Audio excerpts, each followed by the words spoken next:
기토일주가 양력 7월, 김이월의 정화, 을목, 기토를 보면 생기는 삶의 변화와 특징. 2023년 양력 7월 김이월은 7월 7일 쏘서부터 8월 8일 입추 전까지다. 즉, 사주는 양, 음력이 아닌 24절기, 절기 중심이다. 미토 지장간에 초기 정화 9일, 중기 본기 을목 3일, 본기 기토 18일 월율 분야로 기운을 갖고 작용을 한다. 8월에 기토일주가 편인 정화를 보면 학문, 지혜, 자비심을 뜻하고 육친상으로는 계모를 뜻한다. 그러나 편인은 용두사미로 하는 일이 중도에 좌절된다. 변동, 변화가 많아서 이사이동, 직장이동이 많고 이혼도 많이 한다. 그러나 편인이 본인 사주팔자의 희신, 길사를 관장하는 신이면 명예를 얻는다. 정화는 음의 불로서 물상은 사주 구성에 따라 달빛, 용광로, 모닥불, 등잔불, 촛불, 반딧불로 볼 수 있다. 기토일주는 첫째로 병화, 둘째로 개수가 있으면 자기 관리를 잘하고 풍요로운 삶을 살 수 있는 초석은 마련된 셈이다. 기토일주가 정화를 보면 어두운 정원 또는 전원토가 되어 광합성이 병화보다 약하고 다소 캄캄한 공간이 되면서 현실적, 실용적으로 활용되는 일간보다는 정신적인 세계를 추구하는 일간이 되기 쉽다. 따라서 이 시기에 기토일주는 직장, 조직, 사업에서 본인의 능력 발휘가 어렵고 쓰임새가 약하여 인정을 받기 어렵다. 또한 변화, 변동이 생기면서 직장에서 다른 부서로 발령을 받거나 또는 이직을 시도하는 시기가 된다.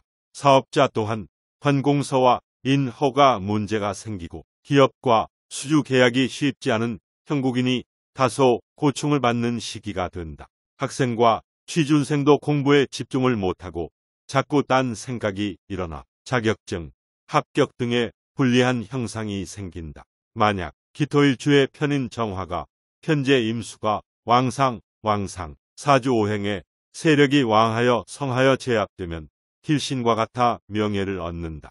즉, 편인 정화가 편재 임수에 제압되면 편인이 순화되어 기토일주는 명예를 얻는 시기가 되면서 좋은 시기로 발복한다. 특히 기토일주 사주원국에 인성이 있고 식신이 있는데 운에서 편인이 들어온 형국이니 인성의 기운이 큰 힘을 가지면서 편인도식 즉 이성이 본능을 제어하여 내 이익은 안 챙기고 남을 신경 쓰는 형상이 되어 재물운도 불리해지고 부모이면 자식의 미래를 망치는 경우가 발생한다. 식신 글자 그대로 먹을 복, 건강 장수, 활동력 또는 내 것을 챙기는 힘이다. 먹을 것이나 상대방의 마음을 챙기는 것을 뜻한다. 여명은 자식을 뜻한다. 기토일주에 식신이 있으면 평생 굶고 살지는 않는다. 그러나 효신 편인에 의해 파극되면 밥그릇을 빼앗기는 형국이니 막힘이 많아지는 시기가 되므로 조심해야 한다. 이러한 시기에는 정신적인 세계를 추구하는 휴식, 기도, 명상을 하면서 내공을 쌓아서 미래를 준비하는 시기로 활용하는데 좋은 시기가 된다. 기토일주가 을목과 만나면 편관, 칠살 현상이 나타남. 편관은 명예와 권세를 의미하며 여명은 남편, 남명은 자식을 나타내. 편관 칠살은 약한 사람에게는 가난, 질병, 고통, 허세를 상징한다. 그러나 을목이 희신으로 나타날 경우 권세와 명예를 갖는다. 물기가 많은 기토가 승목인 을목과 만나면 물기가 더해져 직장 이동이나 변화가 발생하며 재물에 집착하게 되는 시기이다. 이때 사주원국에 금이 있어 을목 편관을 조절하거나 화가 있어 을목의 습기를 제거하여 균형을 맞출 수 있다면 명예와 권세, 재물을 동시에 얻을 수 있는 시기가 된다. 직장이나 조직, 사업에서 내실과 안정성을 유지할 수 있다.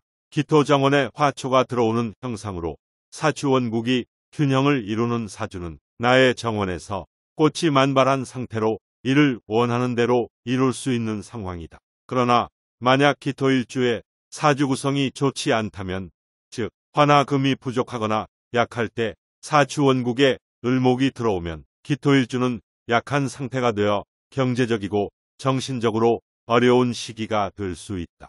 이때는 잡초로 변해 기토일주의 물을 빼앗아 설기된다. 따라서 손재수가 많아지고 동분서주가 일어나면 열심히 노력하지만 성과나 결과가 좋지 않아 정신적인 고충을 겪을 수 있으며 직장이동이나 변화가 발생한다. 그러나 이 시기에는 불리함으로 기존 직장에 불만이 생겨 사직서를 제출하는 것은 권장되지 않는다.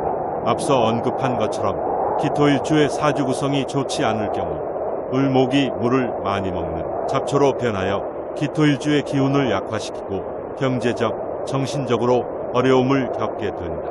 이런 상황에서 직장 이동이나 변화를 시도하면 좋지 않은 결과를 가져올 가능성이 높다. 따라서 이 시기에는 신중해야 하며 불만이 생기는 상황에서도 조급하게 결정을 내리지 않는 것이 좋다.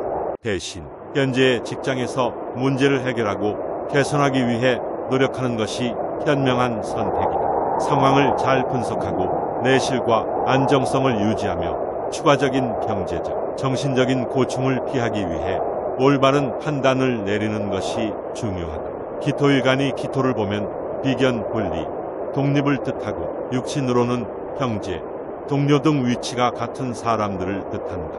그러나 비견이 많으면 부친과 철을 극하게 만들 수 있다. 기토일간에게 경쟁자가 되면 편제를 극하고 사주원국의 비견이 2개 이상 있는데 운에서 기토 비견이 또 들어오면 직장에서 윗상사와 불화, 갈등이 생기면서 이직까지 생각하는 시기이다. 그러나 사주원국에 상관이 있으면 상관이 정관을 극하면서 실직, 명예실추, 관제구설, 극실하면서 직장, 조직에서 불리한 일들이 발생할 수 있다. 그러므로 이런 시기에는 신중해야 하며 이성욕을 조절하고 때로는 자제하는 것을 추천한다. 그러나 기토일간 사주원국이 조열하지 않고 개수가 투출 지지장 간에 암장되어 있는 오행이 천간에 있는 것 하였다면 개수 편제와 상관 경금을 잘 활용하여 표현력, 독특한 아이디어, 특허 등을 발휘하여 재물운이 상승하여 재물 축적에 좋은 운이 된다. 이렇게 식상이 잘 발달되어 있는 명주는 여자에 대한 소유욕이 크기 때문에 과유불급하여 갈등, 불화, 손재수를 볼 수 있으므로 이성욕을 조절하면서 자제할 것을 추천한다. 7월에 일간이 12운성이 관대관대에 놓이니 노련미는 다소 부족할 수 있지만 승부욕, 발전, 번영, 승진, 명예 등 열정을 갖고 도전하는 시기가 된다. 만약 실패하여도 다시 도전하여 재기하는 성향을 나타내면서 책임과 의무 완수를 위하여 최선을 다하는 모습을 띈다. 또한 비견이 관대이므로 이 시기에 결혼운이 괜찮고 고집만 부리지 않는다면 인덕도 괜찮은 시기가 된다.